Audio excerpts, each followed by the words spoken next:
함께 보실 말씀 로마서 6장 20절에서 23절 말씀 우리 한 목소리로 같이 합독하겠습니다. 시작.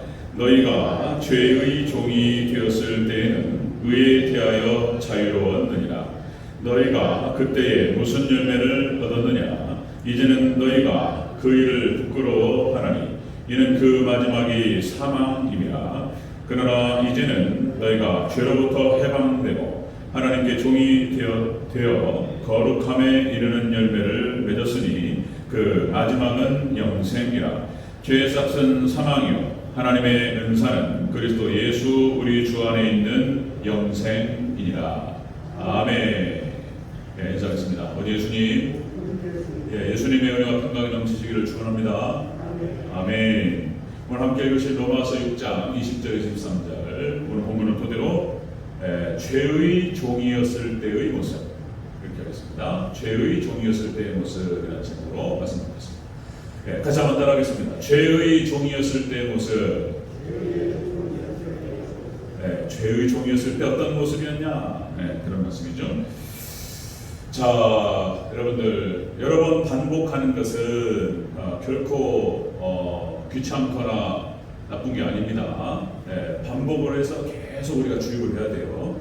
이단들, 구원파라든지 특별히 신천지는 계시록을 중심으로 해서 계속 반복하니까 이게 세뇌가 되는 거예요.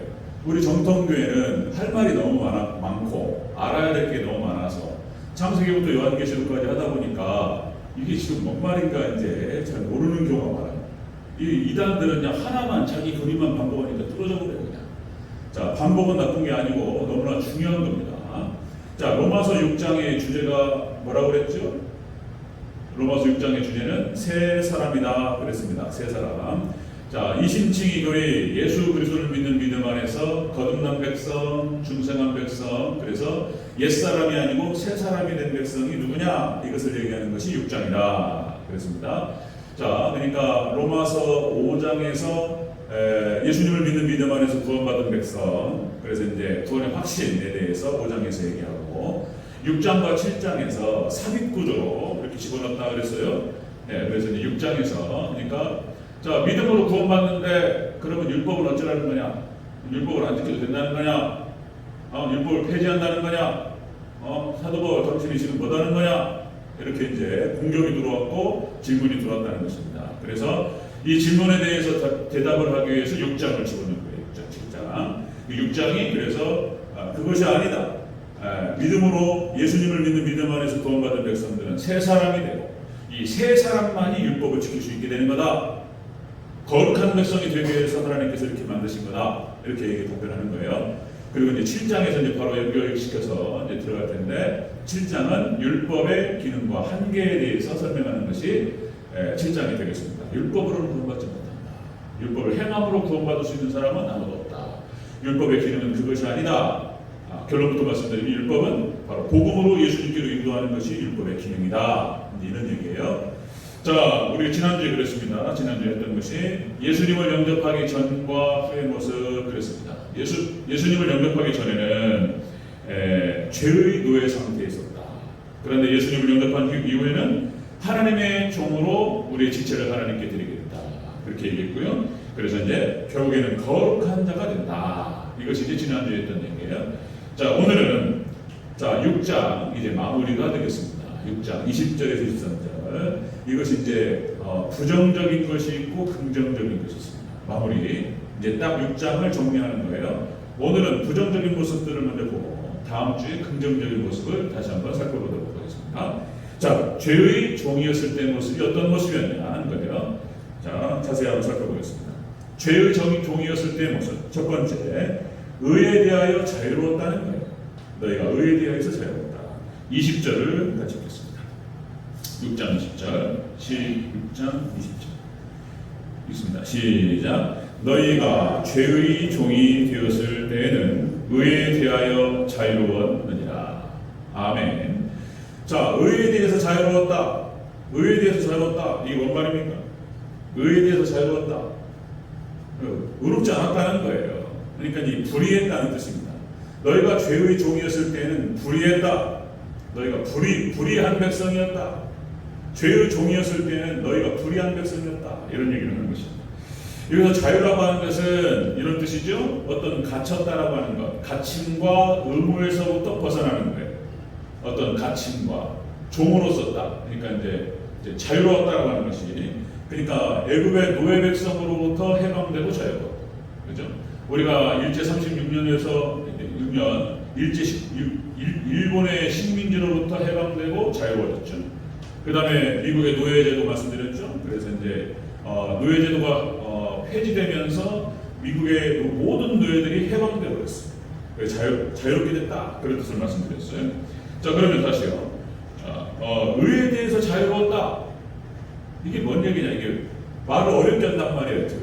이게 이제 로마서나 사도 바울의 문체가 이게 이제 강화체라고 해가지고 강의하듯 하는 얘기인 거예요. 강의. 문어체는 대화하듯이 편하게 얘기하니까 문어체가 쉬운데 듣기가, 이게 강의하듯이 얘기하니까 이게 지금 무슨 얘기가 헷갈린단 말이에요. 이 강화체라서 어려워요. 제가 이 강화체를 문어체로 바꾸는 거예요. 이렇게 좀 편하게 알아듣기 쉽게. 자, 여러분들, 그러니까 의에 대해서 자유로웠다라고 하는 것은 불의했다는 뜻이에요. 불의했다. 그러니까 이제 거꾸로 갔다는 거예요. 거꾸로 갔다. 너희가 죄의 종이 되었을 때는 불의했고, 의롭지 못했다. 이런 얘기입니다. 자, 여러분들, 예수님을 믿는 믿음 안에서 우리가 구원을 받아요. 구원파의 그 맹점이 그겁니다. 율법으로부터 자유로웠다. 우리가 행위로 구원받은 자가 아무도 없다. 그래서 그렇구나. 그러면은 내가 율법을 지키려고 그렇게 노력했는데 이게 바보 같은 일이었구나. 율법으로부터 자유로웠다. 이러면서 이게 율법 폐기론으로 가는 거예요. 그러니까 이게 이제 삼천포로 빠져버린 거예요. 전혀 그런 뜻이 아니죠. 자, 그러니까 여기서는 죄의 종이었을 때 너희가 어떠냐? 율법으로부터, 그러니까 의로부터 자유롭고 불의했다. 이런 얘기를 하는 거예요. 자, 오늘 저희가 이제 새벽 예배라든지 저녁 예배 때, 저녁 예배 할 때 진행할 때는 제가 레위기라든지 모세오경을 하면서 여러 번 말씀을 드렸어요.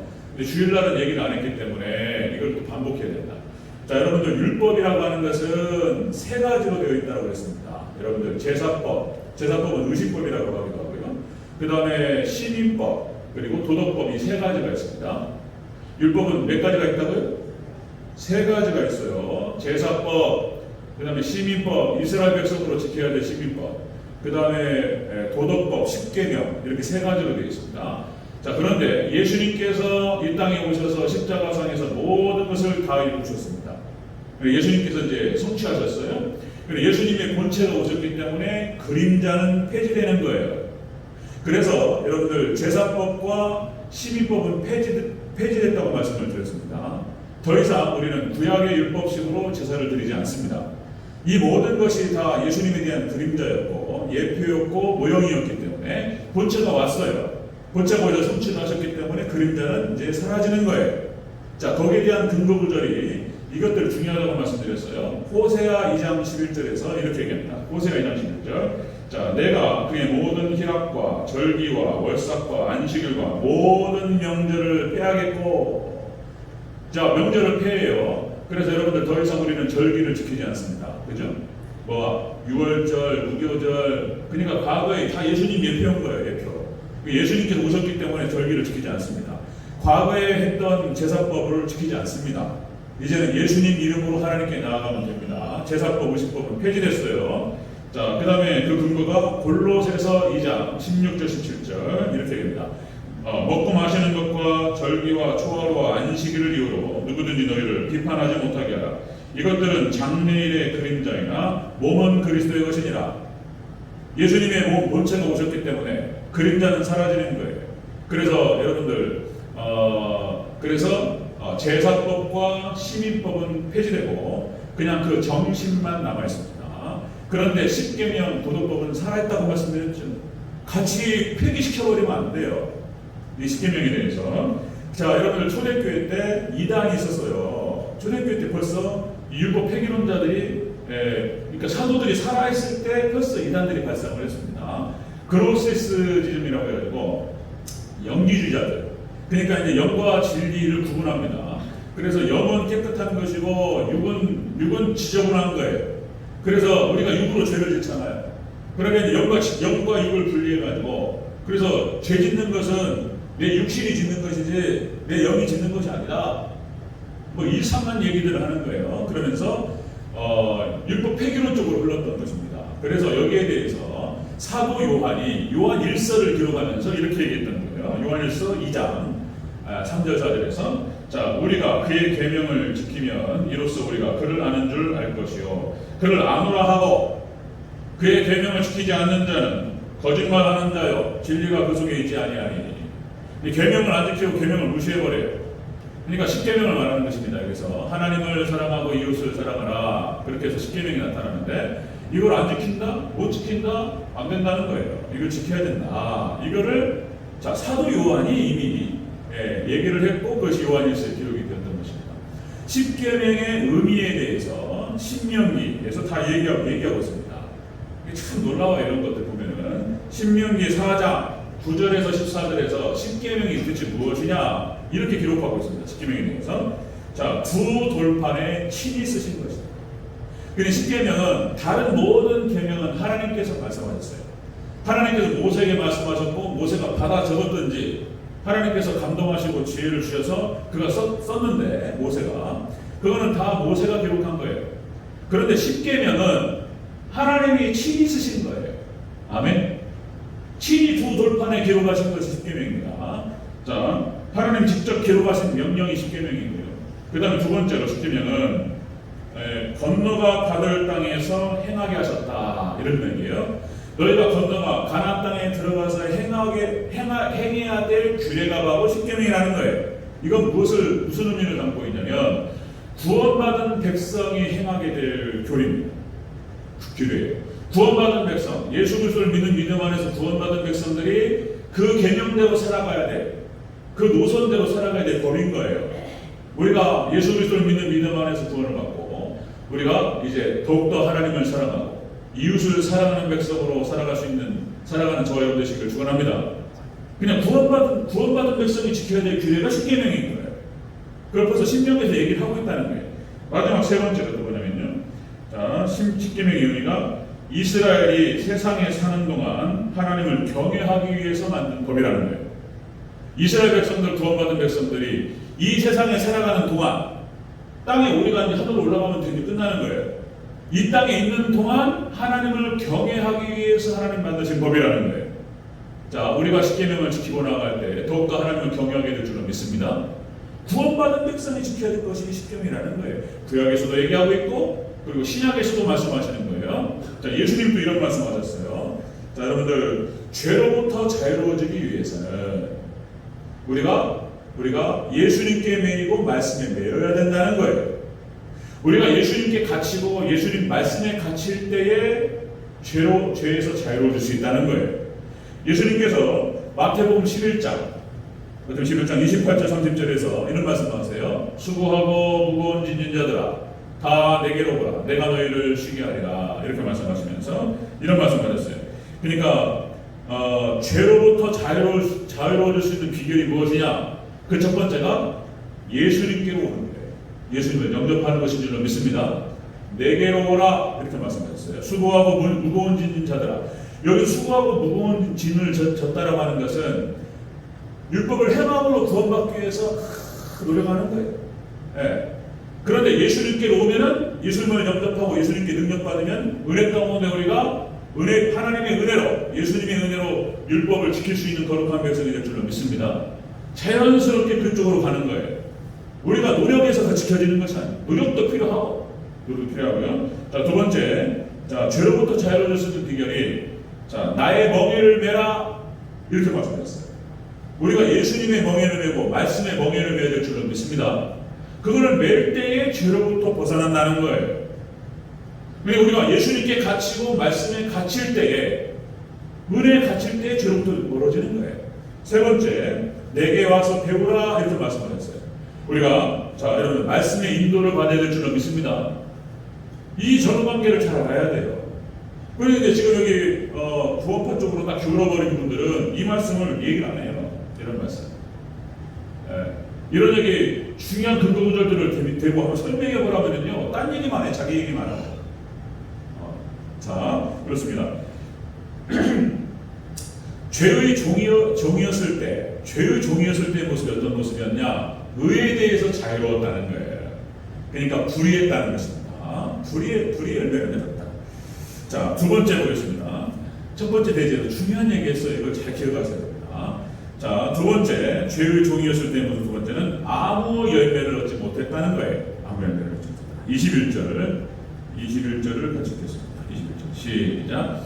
너희가 그때에 무슨 열매를 얻었느냐? 이제는 너희가 그 일을 부끄러워하나니 이는 그 마지막에 사망입니다. 아멘. 아무 열매가 없었다는 거예요. 죄의 종으로 살았을 때는 너희가 열매를 맺지 못했다. 의의 열매를 맺지 못했다. 이런 뜻이에요. 의의 열매를 맺지 못했다. 자, 여기서 무슨 열매를 얻었느냐? 이 얻었다라고 하는 것은 소유하다, 그리고 붙잡다, 이런 뜻이에요.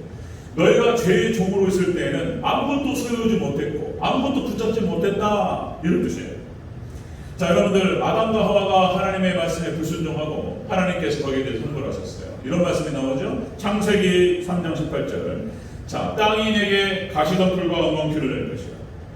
그러니까 아담과 하와가 불순종하고 타락한 다음에 이 세상 만물도 다 더러워져 버렸어요. 땅이 가시덤불과 엉겅퀴를 내요. 자, 그 다음에 네가 얼굴에 땀을 흘려야 먹을 것을 얻으리니 너는 흙이니 흙으로 돌아갈지니라. 이렇게 됐어요. 그러니까 아담과 하와가 범죄한 다음에 그렇게 먹고 살기가 힘들어요. 에덴 동산에서 하나님 은혜 가운데 있었을 때는 다 먹을 것이었어요. 자, 선악과만 놔두고 다 먹어라, 그랬단 말이에요. 그런데 이제는 끝났습니다. 이 축복은 끝나는 거예요. 자, 그래서 아담과 하와가 범죄한 다음에 자, 모든 것이 가시와 엉겅퀴를 내는 고통이 찾아오게 됐던 거예요. 여기서 히브리서 6장 8절에서 이 말씀의 짝으로 이렇게 얘기하고 있습니다. 히브리서 6장 8절. 만일 가시와 엉겅퀴를 내면 너의 삶에서 열매가 없고 가시가 엉겅퀴를 내면 버림을 당하고 버리신다는 거예요. 버림당하고 저주함에 가까워 그 마지막은 불사람이 되리라. 이렇게 말씀하셔요. 히브리서에서. 자, 우리가 죄의 종이었을 때, 너희가 죄의 종이었을 때는 뭐였냐 말이에요. 너희가 의에 대해서 자유롭고 불의했고 그리고 의의 열매를 맺지 못했다, 이렇게 얘기하는 것입니다. 자, 구약 성경의 모습을 우리가 쭉 살펴보면은 그것이 많은 사례가 나와요. 죄의 종이었을 때 모습에 쭉 나오죠. 자, 노아의 홍수 심판도 마찬가지입니다. 그래서 죄의 종으로 허덕이다가 그래서 멸망을 당했어요. 이제 앞으로 쭉 우리 8장, 9장에서도 설명하겠지만, 자, 노아의 홍수 심판도 하나님께서 1000년을 기다리셨어요. 1000년을 기다리셨어요.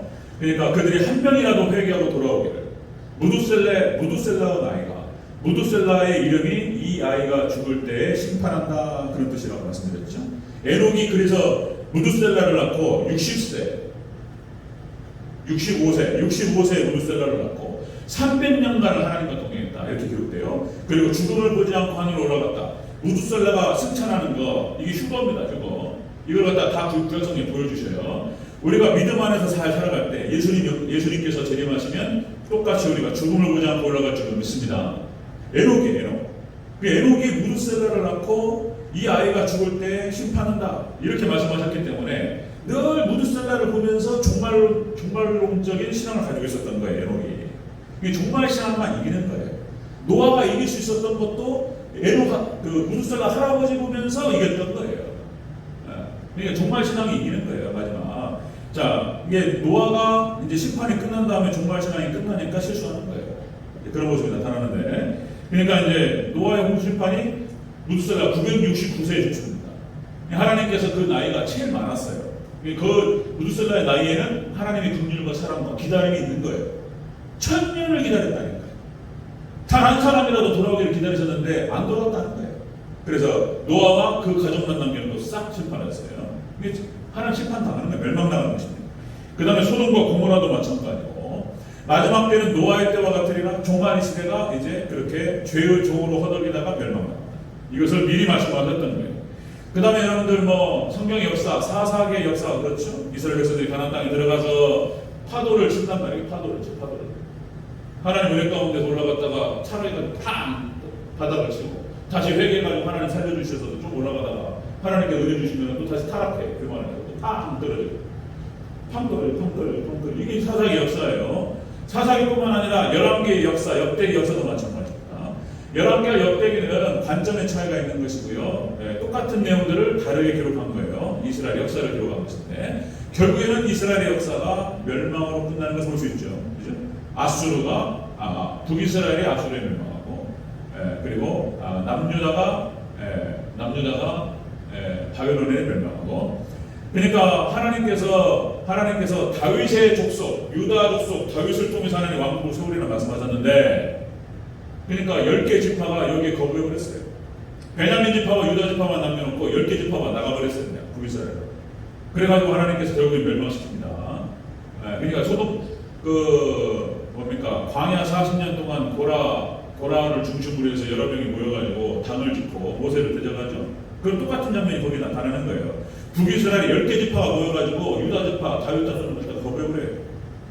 그런 일이 벌어졌던 거예요. 그리고 이제 하나님 떠나버려요. 여로보암을 중심으로 해서 하나님 떠납니다. 그래서 하나님께서 거기가 이제 북이스라엘의 수도가 사마리아였고, 그리고 혼혈 족속 이방하고 섞여버려요. 하나님께서 멸망시킵니다. 그렇게 이스라엘 역사가 그렇게 흘러가요. 남유다가 조금 더 남았는데 남유다가 결국은 타락해가지고 멸망해요. 죄로 멸망해서. 자, 구약교회가 마지막 시대가 바로 세례 요한 시대였습니다. 예수님께서 오셔가지고 십자가에 못 박아 죽으시고 초대교회가 형성되고 이제 신약교회가 시작되는 거예요. 자, 마지막이 바로 세례 요한 시대였어요. 세례 요한 때 뭐라고 얘기합니까? 세례 요한이 마태복음 3장 7절 10절. 자, 이미 도끼가 나무 뿌리에 놓였으니 좋은 열매를 맺지 않으면 나오다 찍어가지고 불에 던지리라, 이렇게 말씀했어요. 그러니까 이제 결국에는 이 사도 바울의 선포대로 그렇게 해서 마지막 구약교회로 말할 수 있는 예수님 시대 유대인들이 멸망으로 끝나는 것을 볼 수가 있습니다. 자, 이렇게 여러분들 죄의 종이었을 때 뭐가 있었냐 말이에요. 너희가 죄의 종이었을 때는 의에 대해서 자유로웠다. 불의했고 아무 열매도 맺지 못했다. 그래서 그렇게 되는 거예요. 이렇게 하는 거예요. 자, 여러분들 이제 신약교회가 시작되면서 교부 시대로 내려오고 좀 내려오죠. 그때도 마찬가지입니다. 하나님을 떠나고 죄의 종으로 갔을 때는 그렇게 비참할 수가 없는 거예요. 자, 여러분들 로마가 국교가 기독교가 됩니다. 이것이 이제 기독교의 승리였고 은혜였어요. 그래서 어거스틴이 그런 책을 썼는데 하나님의 도성이라는 책을 썼어요. 하나님의 도성. 로마가 기독교 콘스탄티노스 황제에 의해서 어머니가 기독교 신자였어요. 그러니까 이것이 이제 콘스탄티노스 황제가 신앙이 좋아가지고 로마를 기독교로 국교화시킨 것이 아니고 기독교로 국교화시키지 않을 수가 없었어요. 왜냐하면 다 기독교인이야. 거기다가 콘스탄티노스 황제의 어머니가 기독교인이었고, 그리고 또 주변 사람들은 다 기독교인이에요. 그러니까 이것이 주일날 다 주일 지켜요. 주일 성수하고. 이걸 어떻게 하냐 말이에요. 그러니까 기독교를 공인화시키면서 국교로 만들었고, 이것이 기독교 타락의 아주 중요한 빌미가 되는 거였어요. 그러니까 국교화시키다 보니까 어떤 일이 벌어지냐면 법으로 정해버렸어요. 그냥 로마 전체가 기독교예요. 교회예요. 그런데 여러분들 보세요. 우리가 사람이 태어나서 다 기독교인이 되는 게 아니잖아요. 그러니까 이제 교회 안에 로마 교회가 타락하는 이유가 바로 이것이었습니다. 그러니까 아이가 태어나면 다 유아 세례를 주는 거예요. 그리고 다 교인이에요. 근데 그렇지 않잖아요. 그죠? 그러니까 교회 안에 믿음이 없는 사람들이 들어오기 시작했고, 이 믿음이 없는 사람들로 인해서 교회는 타락하기 시작합니다. 그것이 이제 로마 교회였고, 중세 암흑 시대로 들어가는 관문이 바로 그런 것이었어요. 자, 또 다시 말씀드리면 이게 그 국교가 되면 안 되는 거예요. 그래서 이제 영국의 성공회도 안 되는 거예요. 그러니까 청교도들을 중심으로 해가지고 그들이 신앙의 자유를 찾아서 미지의 땅으로 떠날 수밖에 없었던 이유가 바로 그것이었습니다. 국교가 되다 보니까 기도문을 만들다거나 설교문을 갖다가 설교문과 기도문을 국가에서 내려주면 됩니까? 국가에서 이렇게 딱 정해져 갖고 나와요. 말이 안 되는 것이죠. 있을 수 없는 일이고, 거기에 대항했던 청교도들을 다 쫓아내버려요. 강간해서. 목사 파직. 누가 누구를 파직하냐 말이에요. 지금. 그 권리가 어디 있냐 말이에요. 지금. 그 권리가 국가에 있냐. 그러니까 이제 당시에 비국교도들이 바로 청교도들입니다. 비국교도들. 그들이 그래서 지하로 흘러 들어가서 이제 따로 모이기 시작했고 그들이 신앙의 자유를 위해서 막 기도하고 결국에는 떠나요. 여기는 아메리카로 떠나서 하나님의 촛대가 이제 아메리카로 옮겨지게 되는 그런 일이 벌어져요. 자, 여러분들 그래서 중세 시대가 이제 암흑 시대가 되는 것입니다. 암흑 시대. 그리고 지금 이제 그 캐톨릭 지금의 캐톨릭과 로마 교황청에서는 중세 시대로 돌아가는 것이 목표예요. 왜냐하면 중세 시대 교황이 왕보다 힘이 셌어요. 권리. 카노사의 부요. 까먹네. 자, 이제 교황이 왕을 갖다가 무릎을 꿇쳐요. 폐위시켜버려요. 폐위. 그러니까 왕이 와가지고 무릎 꿇고 왼발로 눈 위에 서가지고 무릎 꿇고 용서를 빌어요. 이게 카노사의 부요입니다. 이게 그런 일이 벌어져요. 그러니까 이제 사제라든지 신부님들이 무슨 뭐 예수님을 따르고 십자가를 지고 주님을 쫓고 예수님 붙들고 말씀 붙들고 죽고 이런 것이 아니고 출세와 돈을 위해서 사제가 되는 거예요. 이런 시대가 바로 중세 시대였습니다. 자, 그러니까 이제 세상의 왕이었어요, 교회가. 그걸 갖다가 지금 캐톨릭과 교황이 지금 그걸 목표로 추구하고 있는 거예요. 마지막 때는 이제 세계 정부로 이제 캐톨릭이 권력을 잡기 위해서 여기서 적그리스도가 나오는 이제 그런 어떤 스토리가 진행됩니다. 자, 너희가 죄의 종이었을 때는 어떤 모습이었냐? 의에 대해서 자유롭다. 그러니까 불의했다는 거예요. 그리고 어떠한 열매도 맺지 못했다는 거예요. 죄의 종으로서 때. 세 번째 보겠습니다. 이제 결국에는 어떻게 되느냐? 죄의 종이었을 때는 결국은 세 번째 마지막은 사망이라. 죄의 종으로서 살다가 끝난다는 거예요. 자, 우리 21절 다시 한번 읽고요. 23절 초반부 읽겠습니다. 21절 함께 읽습니다. 시작.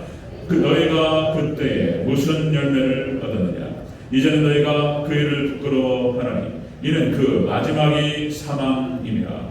23절 초반부입니다. 시작. 죄의 싹은 사망이요. 아멘. 죄의 종이었을 때 죄의 종으로 살다가 끝난다는 거예요. 사망으로 죽음이 찾아오고 이거는 지옥을 말하는 것입니다. 지옥 심판. 그래서 마지막은 사망이라 이 말이 최후에는 지옥 심판을 받는다. 이것이 이제 그러니까 로마서 6장을 끝내면서 부정적인 모습으로 딱 부각시키는 겁니다. 자, 마지막은 사망이라. 이것이 마지막이라는 표현이 결국에 그렇듯이 결국에 끝에는 그 뒤에 종점에는 사망이 오고 지옥이 온다는 것입니다.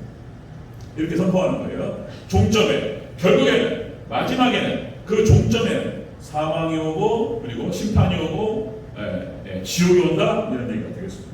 죄의 싹슨 이 싹이라고 하는 것은 당시에 공무원들부터 해가지고 군인들이 받는 봉급을 말하는 거예요. 싹이죠. 싹. 자, 그래서 어떤 일을 해서 얻는 소득을 싹이라고 해요. 그래서 이제 우리 목회자들에게 있어 가장 모욕적인 얘기가 싹꾼이라는 표현이죠. 주의 종들은 싹을 위해서 일하지 않습니다.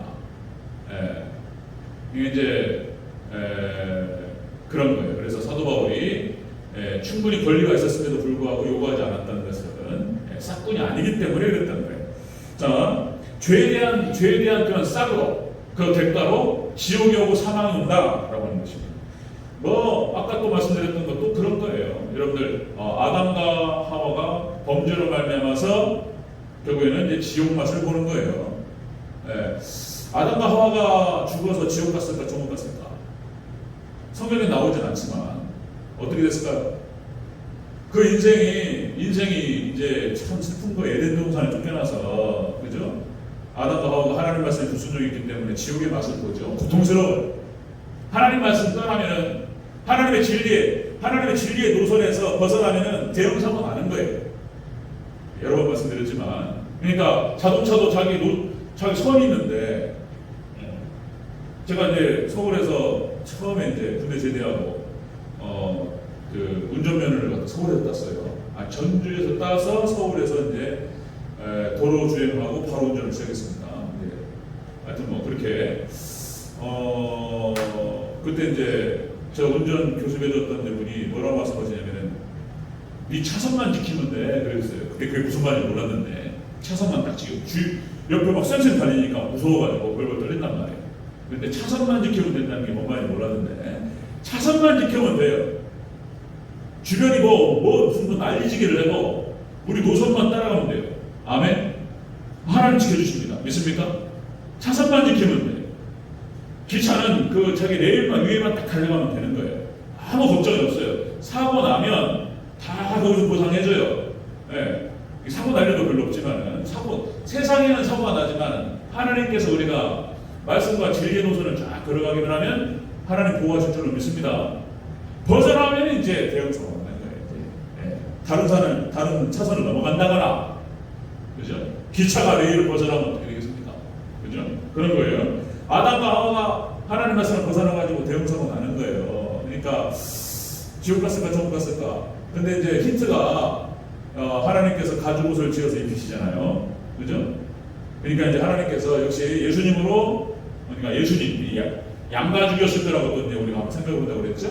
그래서 그들의 죄를 치부를 가리시고 이 땅에서는 힘들었지만은 구원 받지 않았을까 한번 생각해 보는 거예요. 성경은 안 나와요.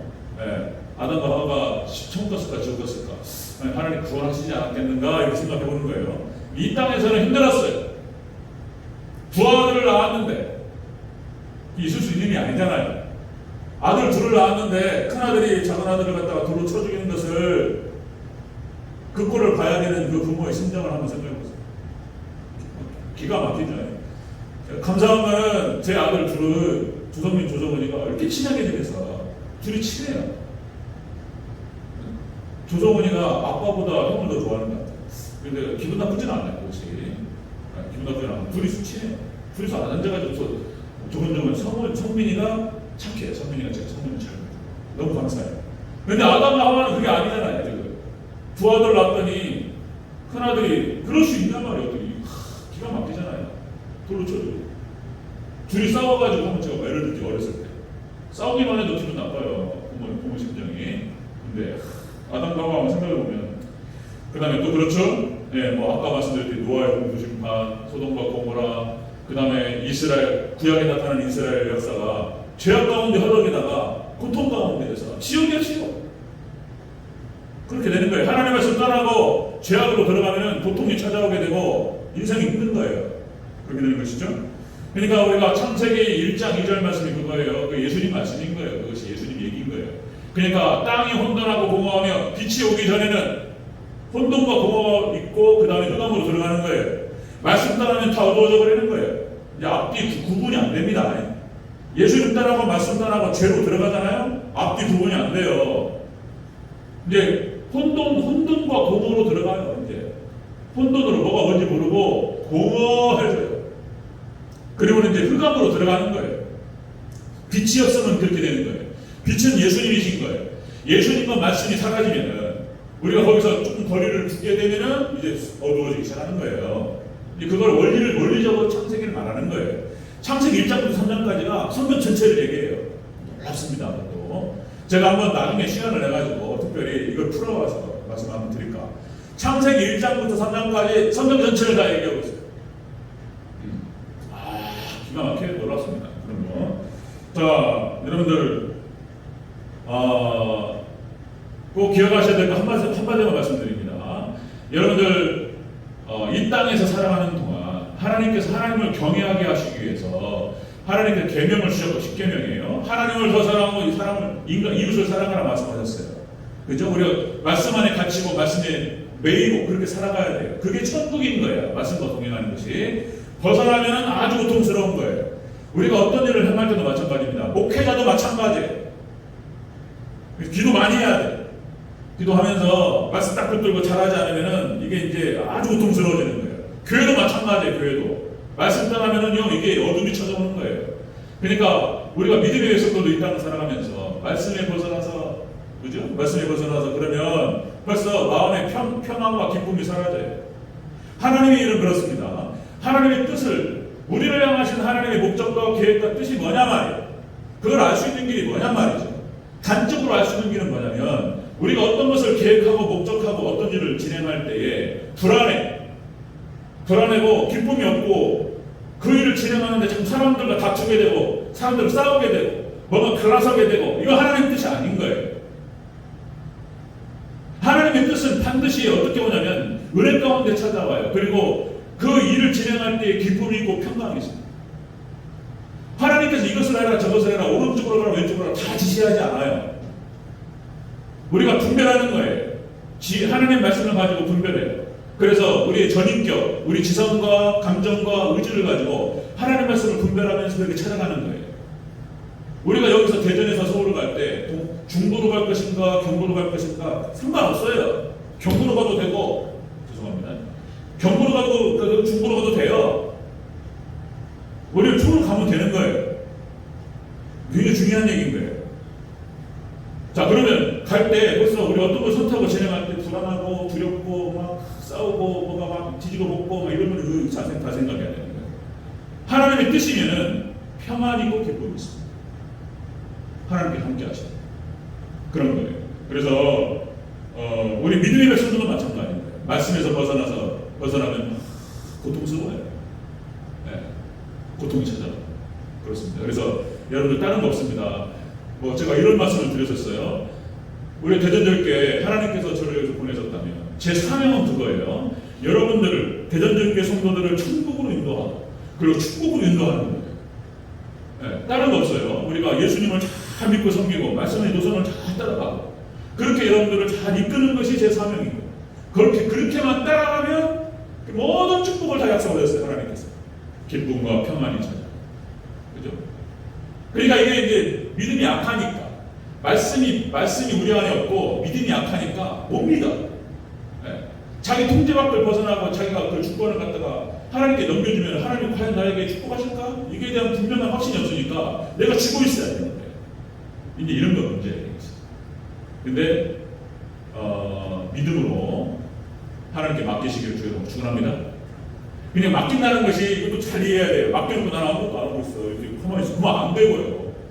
네? 하나님 주권이 있고 인간의 책임이 있다 말씀드렸죠. 하나님께 의지하고 하나님께 맡겨드리고 그리고 내 생각에는 뭔가 말씀대로 순종하면 안 될 것 같고 불안하단 말이에요.